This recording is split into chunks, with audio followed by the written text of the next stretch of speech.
Good morning. This is TCR, TroyCommunityRadio.com. I'm Clint Myers on 107.1 WTJN for David the Neuer on TCTV. It is now time for the Mayor's Report, and with us, Mayor Michael Beamish. Good morning. Well, as we say every week, good morning to you, good morning to David, and good morning to all those who listen to the Troy Community Radio and watch it on live stream. That's right. Everyone's looking forward. Here we are. The kids are going back to school.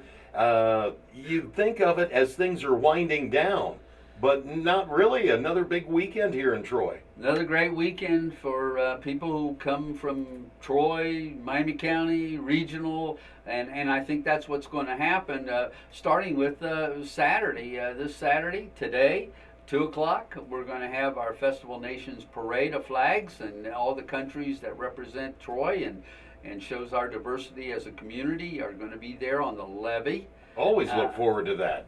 Go from 2 to 8. It's a great opportunity for people to come and understand a little more about each other's heritage, their culture, their dress, their food. Oh, the food. Yeah, and the educational piece is really good. And Jerry Mullins is our general chair this year. He has a great committee working with him. I look forward to it. So we just hope the sun shines brightly on the levee this today. Saturday. I'm just hoping that we don't need umbrellas this afternoon. Well, if we do, we will make do. That's right. But on Sunday, a couple things are the Corn Festival at Fulton Farms goes on Saturday and Sunday as well. Want to throw that out there and go on 202 and enjoy the Corn Festival. But on Sunday evening at 7 o'clock, we have the annual Mayor's Concert where we honor the mayors of past and present and all the elected officials here in Miami County.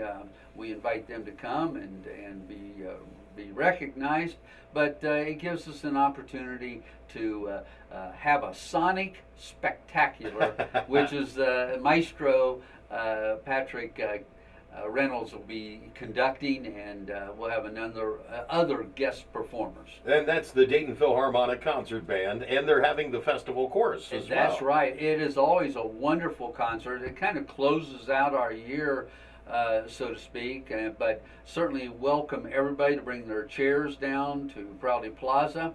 And again, let's just hope we have a nice day where we can have that concert downtown, the living room of our community in Troy. Now, as I understand it, the Girl Scouts are also going to be there to assist anyone in wheelchairs. Wonderful. Yeah, that's true. They've done that for years, and of course, if we have rain, it will go to the Troy Christian School Gymnasium. That's right. So, mark that on your calendars. Rain or shine, we will have a mayor's concert in Troy on Sunday evening, starting at 7 o'clock. All right. So, like you said, so whether it rains or not, if it's raining, just head on over to Troy Christian. Yeah, make sure, just head over there. Or go around the circle. Go around the circle, make sure there's nobody. Well, actually, if we do have a concert, the circle, the downtown area will be closed off.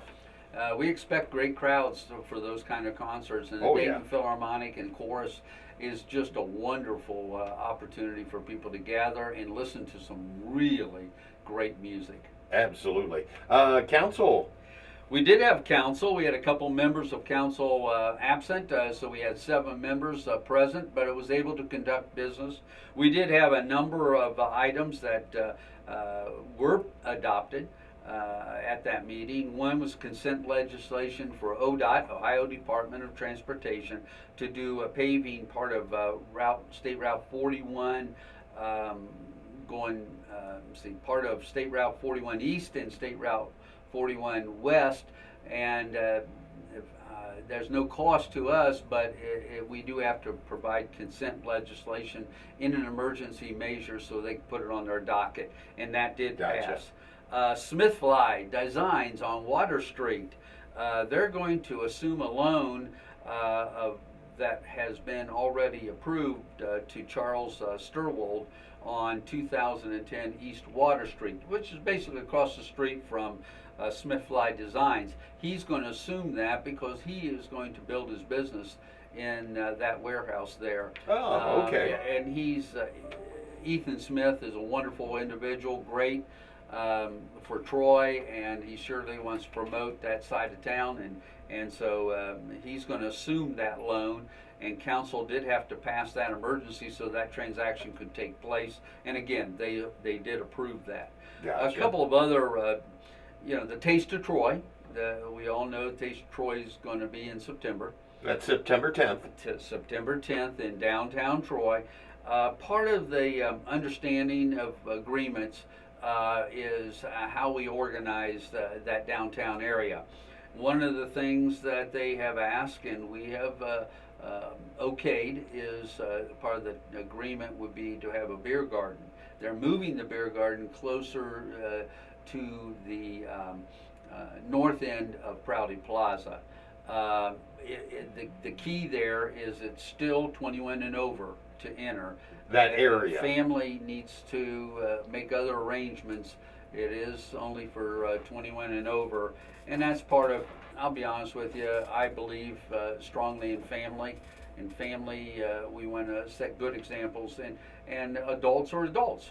And so that gives them an opportunity and still allows Taste of Troy to continue with food and I know everything that we've come to know about downtown the Troy. Taste of Troy. And so that passed, and that again had to be an emergency as we were planning for the future, a short time.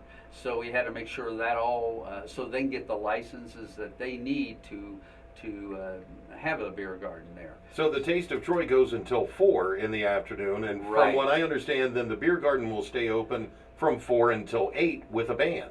I believe that is absolutely correct, and so it should be a wonderful day as well in downtown Troy.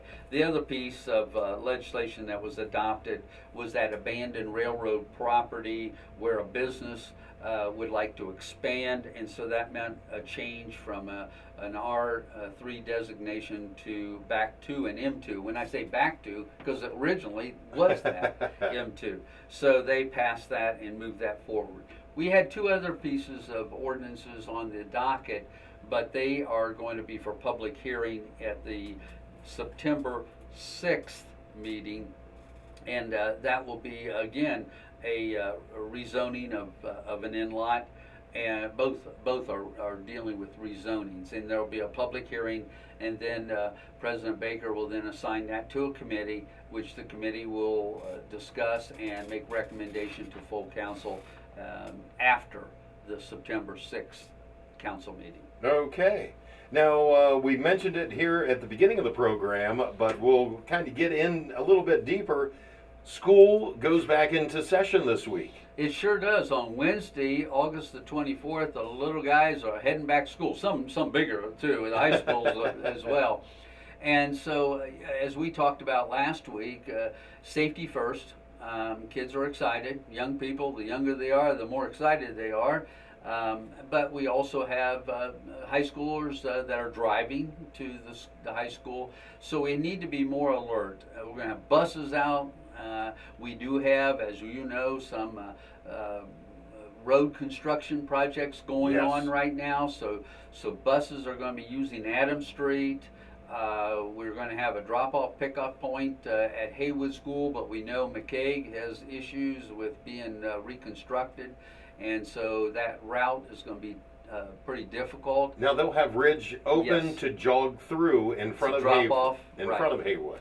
But that doesn't mean that if you are going to be turning on Ridge is to drop off, is not to drive through, other than to drop off and get back off of one of the other side streets. Right. Not one of the road closures from the railroad all the way up to Ridge is still going to be closed. Right. They're still working on those areas. They're still working on that. But they work very hard to try to work on the school zone. Right. To get that narrowed down to that area the best that they could. But there again, youngsters walk to school a lot. Right. So we need to be very careful as they cross streets that we look both ways and they look both ways, and everybody gets across streets safely. And we're getting into that time of year when those early morning hours, it is dark and had been a little foggy here. That's a good in the point, morning, in the last few mornings. That's a good point. School starts earlier, especially at the high school, junior high, and then the elementary kids are coming. So it's a period of time in the morning and at night, in the afternoon, where we have to be really cognizant of pedestrian safety, as well as our motorists have to look both ways and make sure everybody gets home safely. Yes. Everybody gets home. And some of those neighborhood streets with the cars parked in them, that there are no little kids that might be crossing the street. Just keep your eyes open. Well, that's an exciting time, but I will also add football season's kicking off Yes. on Friday, I believe the 26th. Yep. Would be a Friday, and Trotwood, Madison is coming to Troy Stadium, Memorial Stadium, to host the first opening season game. We'll have the Hall of Fame inductees there. It's a wonderful opportunity for our community to come out and cheer on their local high school football team and wish them well for the season, as well as to honor the inductees to the Troy Hall of Fame. That'll put you back up in the press box. I go back up in the press box. I look forward to being the voice of the Trojans during the fall football season. All right, Mayor. We'll kind of wrap up things. I know you had one other thing that we wanted to talk about this morning. Well, and it's about our civic pride. Civic pride is citywide, and when I say that, I really mean that from my heart. You know, we can be kind and we can be respectful to others, but also part of that pride is taking pride in your community that you live in. And I just ask everybody, as we all get people back into school and as people are walking around, moving around, that they look around and keep Troy litter free. Yes. Keep Troy litter free. And that may mean picking up and cleaning up an area that you didn't start or you didn't put down, but you see it, and it is part of a community effort that all of us can do, and just take it and put it in a sack or take it into a trash barrel close by. And when you do that, it just brightens up the whole community. Nothing is more sad to me when I get into work at 5:20 in the morning and I see all of the, and there has been quite a bit, and so I get exactly what you're saying.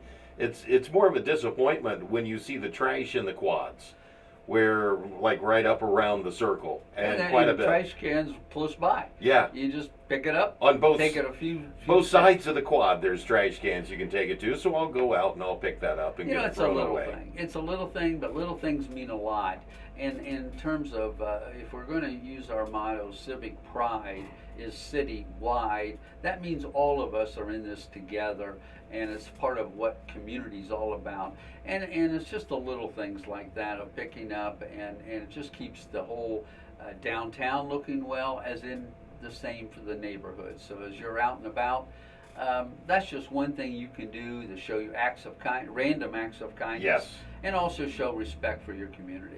All right. Mayor, thank you so much for being here this morning. It's always a pleasure, David, Absolutely. Clint, and I do, again, I always say this, I do appreciate the opportunity to promote what's going on in our community, and there are a lot of good things going on. All right. We'll see you up on the levee We'll 2 be there o'clock this today. afternoon. Yep. All right. Thank you so much. This is the Mayor's Report with Mayor Michael Beamish. I'm Clint Myers on 107.1 WTJN for David Denoyer on TCTV.